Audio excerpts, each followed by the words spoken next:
Hello, Leo. Welcome to the Plaid Sheep Oracle. For this round of readings, I've been pulling a card from the Surrealist Tarot as the theme or overall energy.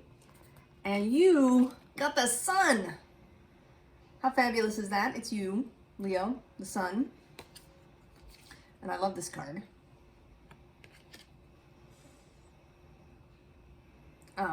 I of course, love this egg image.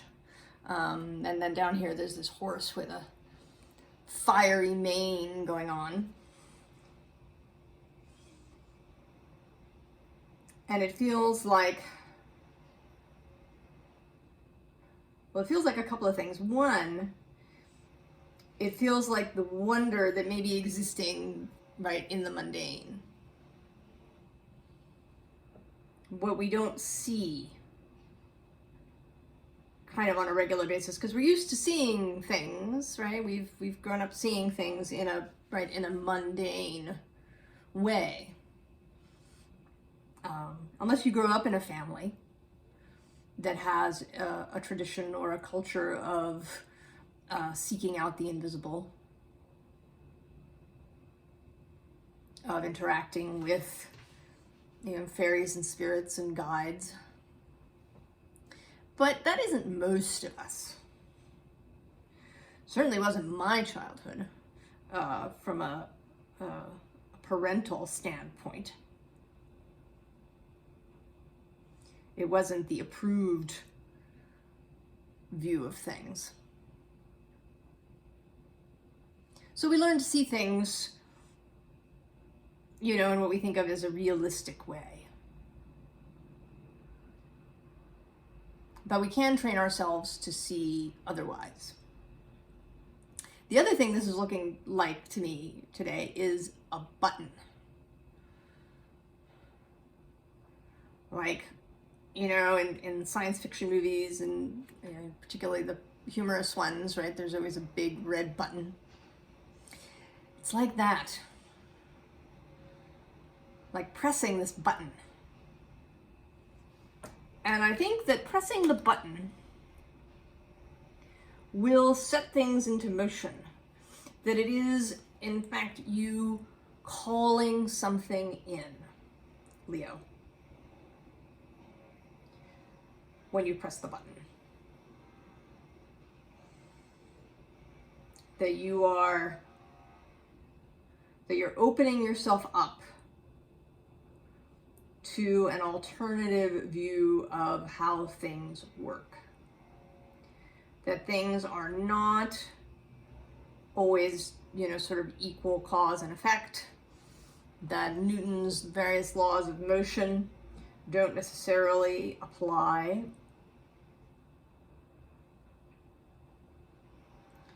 That, physical force isn't the only way to create change.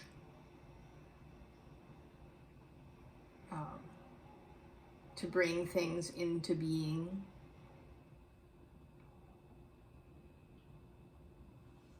That there's a whole, kind of alternative possibility. Now, this is a timeless reading. Whenever you happen to come here, Leo, it's right for you. But in the moment that I'm recording it, the nodes have been passing through Taurus and Scorpio. And I think have been inviting all of us to rethink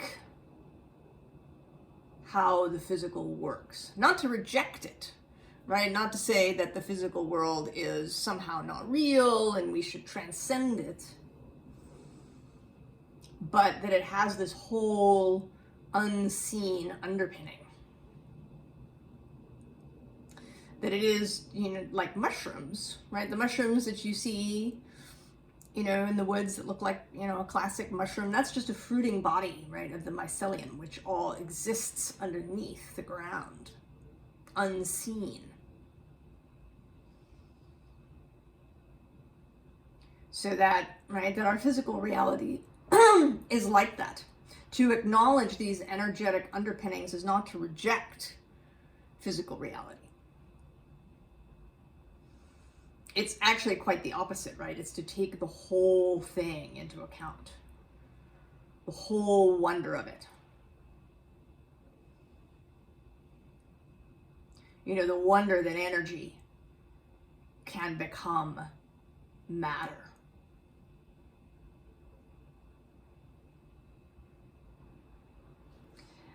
And, right, you are being invited, right, to see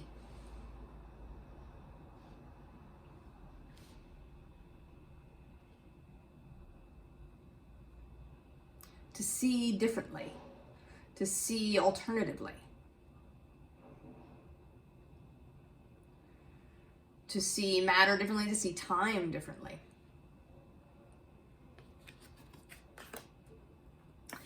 But I think you're a little worried about it, Leo. I don't see this, I've never seen this sorcerer, right, as evil or malicious or anything. You know, or even unwanted, or, you know, broken or anything like that, right? He's just, you know, the more sort of challenging parts of ourselves. And he can be perhaps a worrywart, right? Or, you know, the voice that says, is that normal? God, if you start thinking like that, that's really weird. You know, what's going to happen to you if you think like that? You know, we need to like be practical and you know, have a 401k and you know, build a portfolio and, you know, make sure we have all the proper insurance, and we have to, you know, have a 9-to-5 job, and we have to, right, blah, blah, you know, all these things.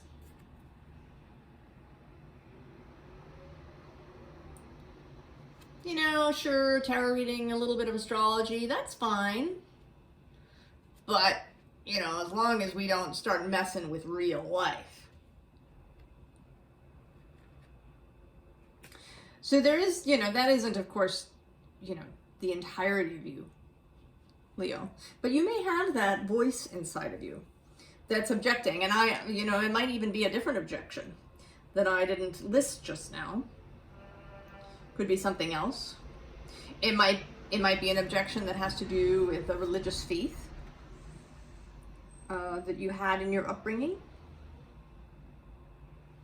that would object to some of these ideas.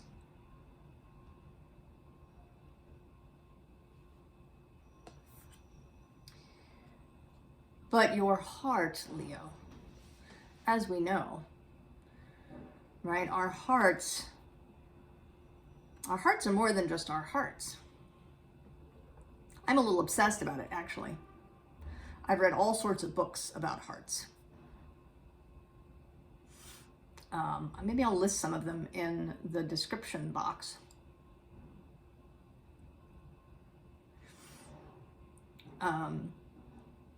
Right, the heart is an amazing organ of the body. And I think, right, I mean, I don't think that it's the seat of the soul in the sense that I think that our bodies are in our souls rather than the other way around. But it is the part of you that perceives most clearly. I mean, not, you know, it's not perfect, right? It is still a human heart. Your heart, your individual heart. It has its desires and also the things that it doesn't like.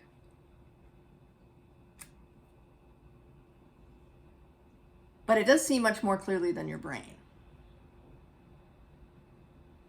And it is the first organ of perception, right? The heart's electromagnetic field moves farther out from the body than the brain's. When someone is coming towards you, they will first step into your heart field. So it is, right, the wisest and most youthful part of ourselves. I think that the heart is forever young, even as it ages, right, with your body.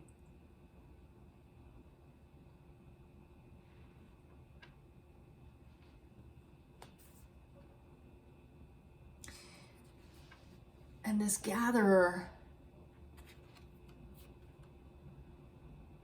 I sort of see her less today as a gatherer and more as someone gazing off into some distance.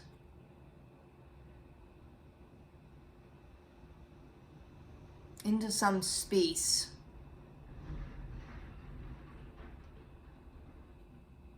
That isn't normally perceivable. And that what she is gathering is people. I think, Leo, and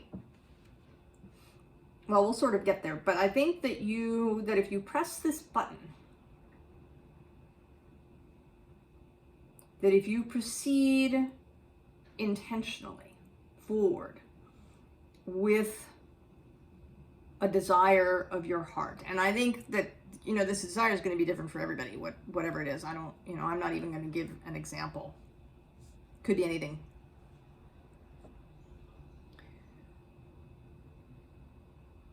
That part of what's going to show up is people. But we'll sort of getting ahead of myself.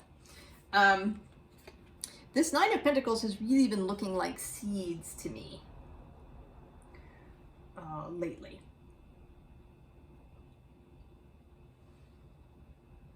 And I think they're perhaps seeds that you don't know you have.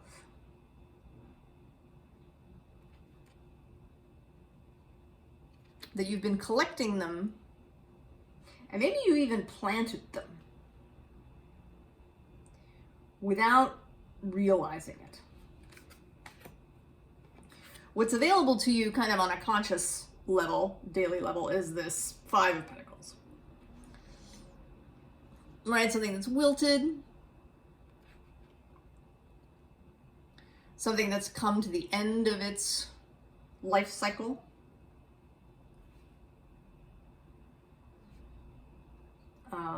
And that isn't going to grow again. Right? As an annual plant. And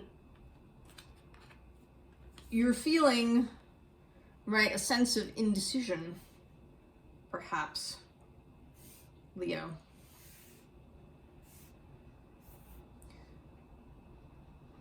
Right, this thing is ending. And you may as yet be unaware that you planted these other seeds. Or you may know, it could be that you did it consciously, but that they still haven't, sprouted at all. Right? They haven't stuck that little cotyledon out of the earth with its two little leaflets. So you're kind of sitting in this indecisive space because you're looking for evidence. Physical evidence. But, right, like with this tree, right, again, it's about this growth underground, this unseen movement. And I think specifically unseen because it's in non-physical, right? It's in, you could call it the quantum space, right? That it's still existing as waveforms, right? We haven't collapsed the quantum wave, if you want to think about it that way.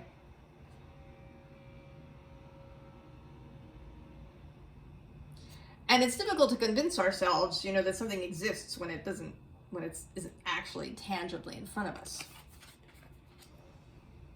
If you've watched any of the Abraham Hicks videos, they often talk about, things existing in the non-physical, in the vortex.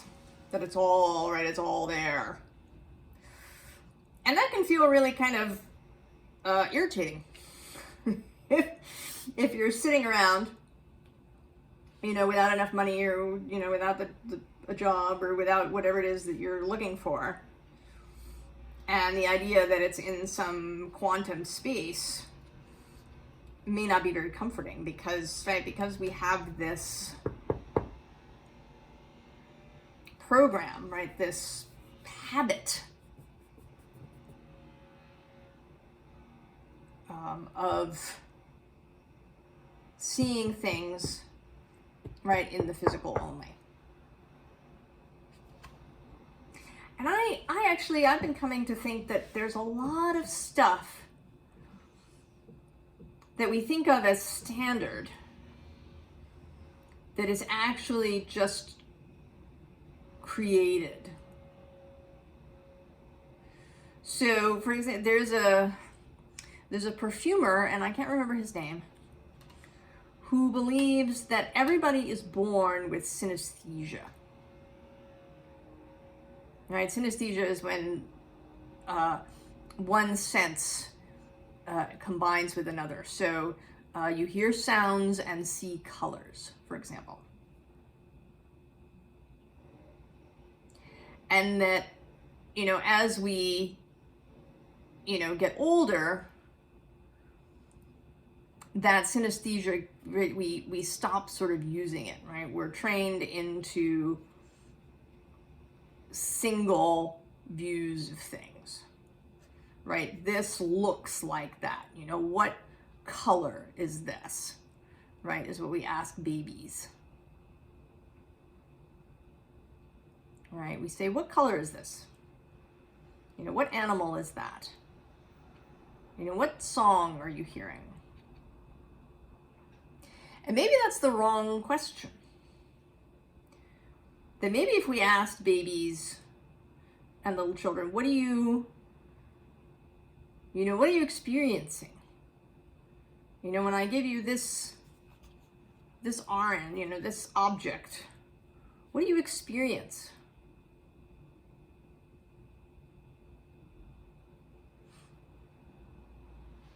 And so this perfumer, he does these classes where he encourages people to really expand, when they experience something. So if they smell something, what comes to mind?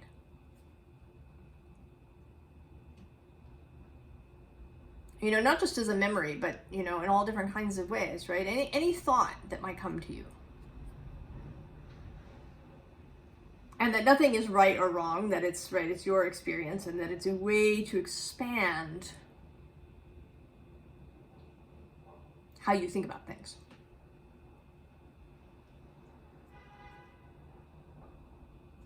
And in a program that I took, shout out, called The Wonder Sessions by Rebecca Altman, she has an exercise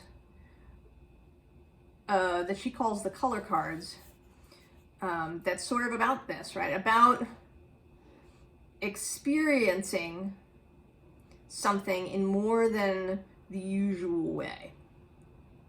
And what you have here is the Daughter of Pentacles, the eternal student. So I would encourage you, Leo, to think about things differently. Right? To, maybe you get your hands on, some different stones, or different leaves, or different flowers, or, with tarot cards, if you have them, or even greeting cards, or paint chip cards. And see if you have a different experience of them. You may need to close your eyes. Allow yourself to expand the non-physical aspects of, your experience. To allow your senses out. Go outside and with a compass, right? Find north. Face that way. And do it over and over and over again. How does it feel? Does it feel different than if you turn around and face south? we can retrain ourselves to expand our sensory experience. And if we can do that, then we can start to accept more readily that, you know, stuff may be happening where we don't see it, that even though it looks like we're not getting any results, that we are. So I said that I thought you were calling in people. And right, we have this Three of Water, Three of Cups. I think, right, as a signifier of group activity. Underneath that is the Messenger of Water. And then the next card is the Messenger of Air. So I think that you are, right, that if you push this button, Leo, you're going to start attracting people to you.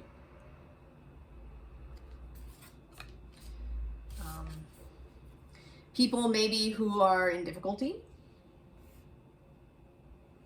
are perhaps feeling out in the cold, feeling a little lost, feeling a little confused. Because I think a great many people are, yeah. They don't know which way is up. Everything is in flux in many ways, while other things seem to be entrenched and unchangeable.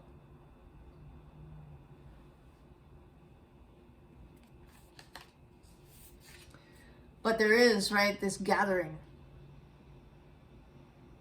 is going to occur. People are going to come.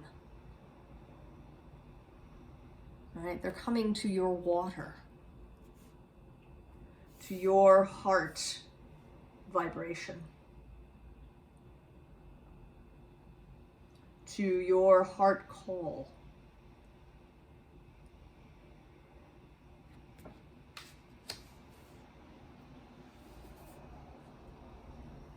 Right, and everybody's going to meet up here. And this may seem a little intimidating, perhaps. I wouldn't blame you at all if you felt a little wary, a little anxious about the idea of a bunch of people suddenly appearing, wanting to engage with you, to know you.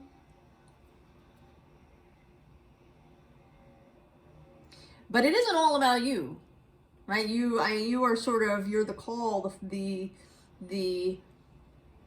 resonance that is drawing others in, but they're also going to communicate with one another,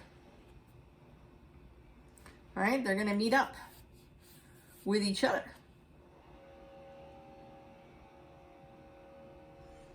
Right? They gather around Leo's bonfire and begin to, you know, converse with each other. Not just with you.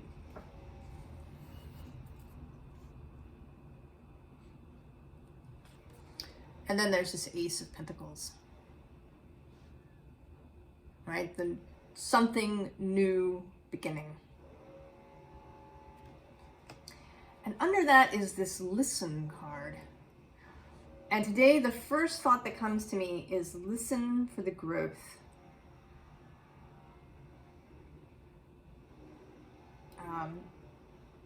You know, sort of, right, like those time-lapse films of plants growing and flowers opening. And that there's sound, you know, people have recorded the sound that plants make.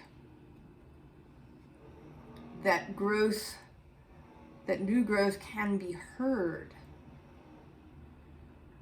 You know, not with your usual human ears, but with that other sensory apparatus that we all have, and that just needs to be reawakened and retrained.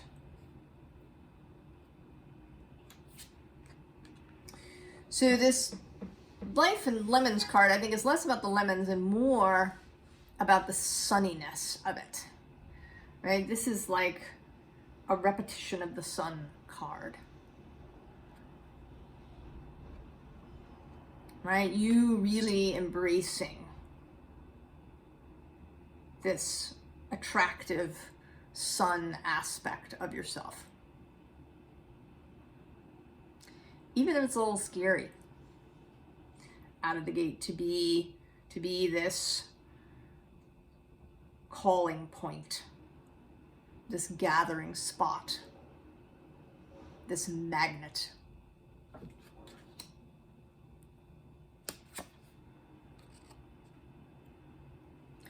You may feel more comfortable in one-on-one relationships, in relationship to nature, perhaps. Certainly many of us feel more comfortable, right, with trees than we do with people.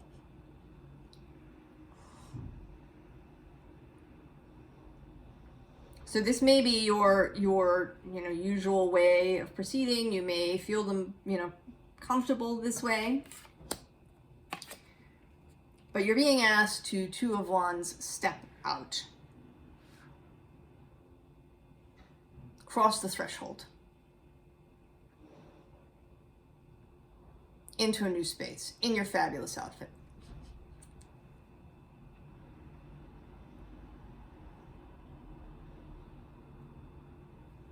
Right? To move forward and then to step into this Emperor space. Now he is traditionally Aries, but I think that he has, right, a lot in common with Leo too. Leo the king, the leader. Right, but leadership isn't really about telling people what to do. It's about inspiring people to do what they love and for them to do it well and joyfully. Right? You're not here to become an authority. You're here to be inspiring. To inspire people to do what you've done, or to follow whatever their own calling is.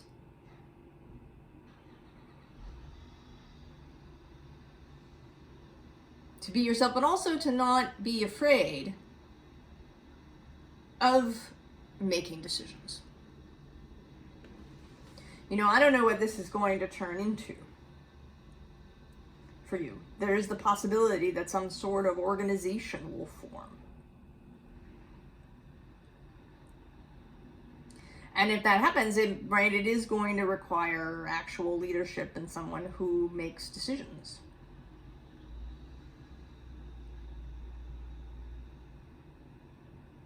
Right? Because even in the most egalitarian group,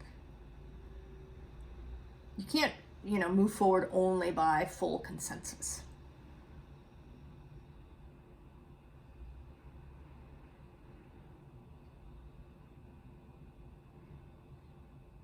Right? Also, some people aren't going to be interested in, the administrative aspects of whatever this is. So being able to possibly step into this role, it may be, a familial role, possibly.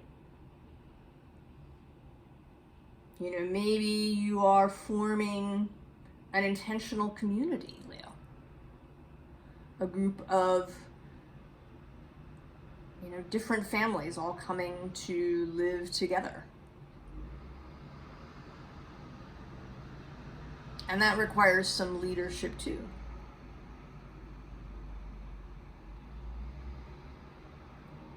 So I would encourage you, Leo, to feel confident. I mean, you've come here to this reading.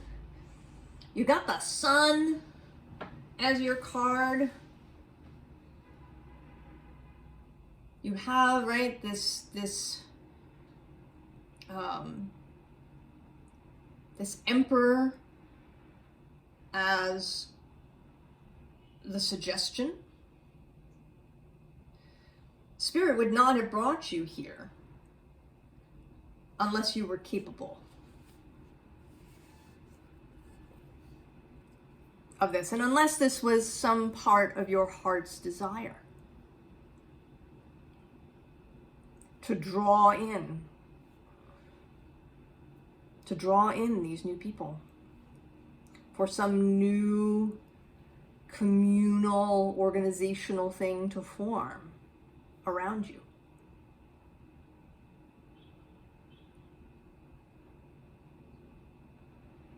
I mean, it might even be as simple as, you know, a group of friends who get together to encourage one another.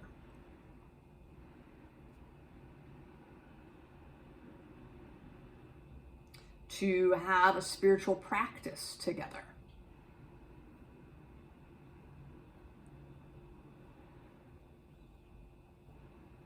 Right? If you have a pagan orientation, perhaps you are, you know, going to end up with a coven.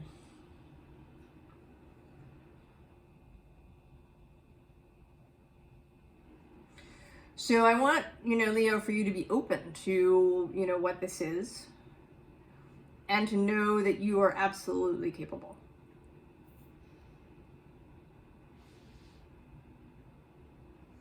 The requirement is openness, right? Openness of heart and willingness to learn. So in the advice section, the underline is the world. Yeah. So, it, you know, a new thing.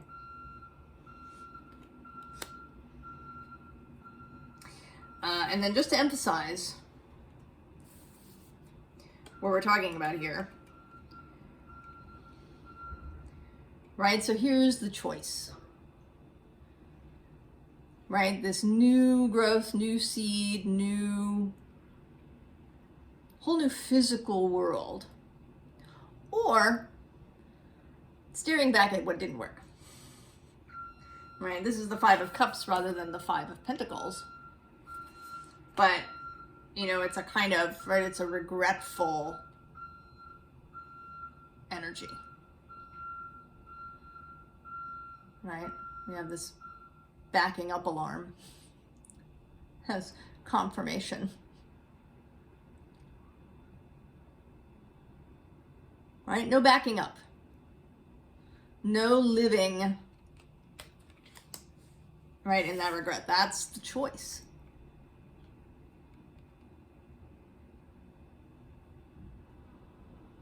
Right? You choose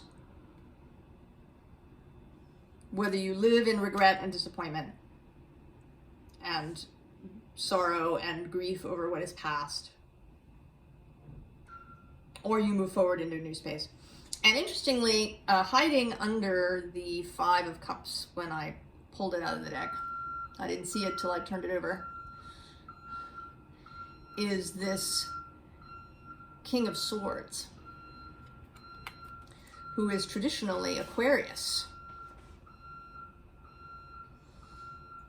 who, right, is your opposing sign. I haven't actually talked about the synergy of opposing signs in several readings, I think, now. That's very insistent, this backing up. And so this Aquarius energy, right, can help with the mental discipline that is required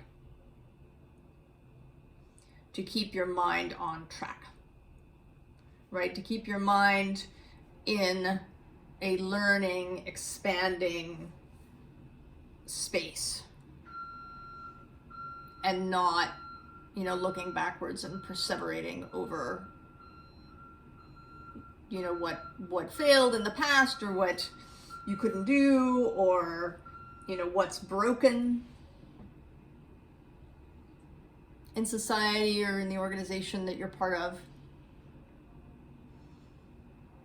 Right? That's not going to get you anywhere. So what we want is clarity and discipline of mind. And Aquarius is there for you, right across the way. Call on that energy. Ask for its assistance.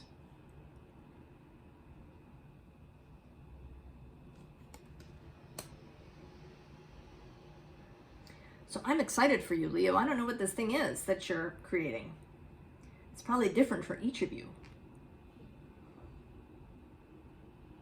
But I think it's going to be really exciting that all these people that you're pulling in to your space, to your sphere, to your new world are going to all themselves be really interesting and imaginative and heart-centered, wholehearted people. That you're going to be able to create something really beautiful together. I wish you all the very best, Leo. And I'll see you next time. So long.